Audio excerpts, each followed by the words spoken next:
Imana nishimwe, ndabaramukije aho muri hatandukanye. Uyu ni umunsi mwiza kandi Imana iduhaye gushima Imana. Ni umunsi wo ku cyumweru, itariki ni itariki 18 z'ukwezi kwa munani 2024. Hanyuma Yesu nashimwe.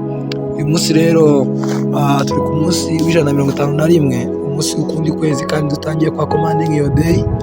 Rero Imana ishimwe.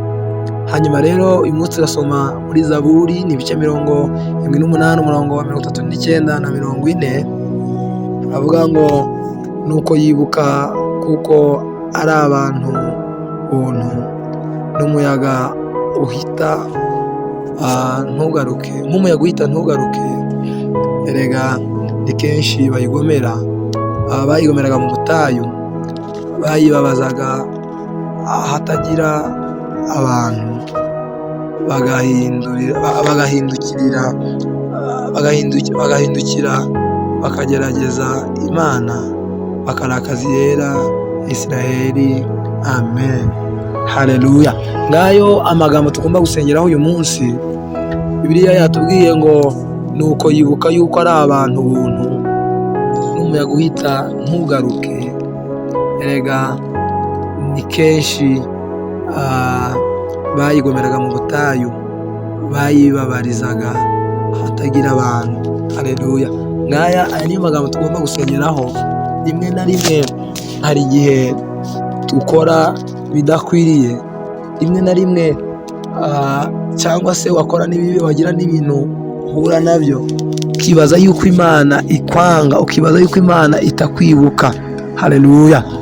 Reka nkubwire, ukanatekereza yuko Imana n'ubundi idafite yo kubabarira. Ahubwo icyo nakubwira ni uko Imana ni umutunzi w'imbabazi, itinda kurakara.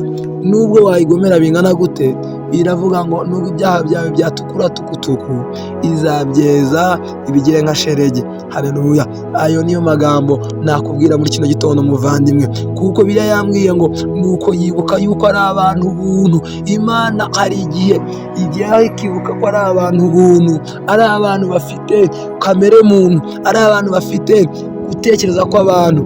Haleluya. Ibyo rero iyo Imana ibimenye ikabyibuka, rimwe na rimwe iravuga ngo ni abantu n'ubundi, kubera yuko abantu bafite kamere muntu, kamere ikora icyaha, kamere icumura, ikakubabarira. Humura rero muvandimwe, ibyo urimo uracamo cyangwa ibyo wahuye nabyo, humura, Imana iracyagufite umugambi. Icyo usabwa gusa wowe ni ukwibwira ngo Mana, nciye bugufi, umbabarire, nakoze ibidakwiriye, ariko uyu mwanya ndaje nk'umwana wawe, umbabarire, ndaje nk'umwana wawe. Byobagire, wirengagize ibyo nakoze bidakwiriye, ahubwo data gitare gikomeye, ungireho data umugambi, kandi ongere kandi ubabarire data umugaragu wawe. Haleluya. Birayambwiye ngo rega ngo nuko kenshi bayigomeraga mu butayu, bayibabarizaga hatagira abantu. Reka nkubwire, ibyo niko Bibiliya yavuze. Bagahindukira bakagerageza Imana, bakarakaza Yera Isiraheli. Ariko reka nkubwire, nubwo byari bimeze bityo, Uwiteka aracyicaye ku ntebe y'imbabazi, aracyafite kubabarira muri we. Ngaho mubwire aracyakubabarira, mubwire aracyari kumwe nawe. Mubwire ngo Mana, nubwo data ibyo naciyemo byanjyanye kure nawe, ariko icyo nzi ni uko wambabarira, wakongera ukampana amahirwe uyu mwanya.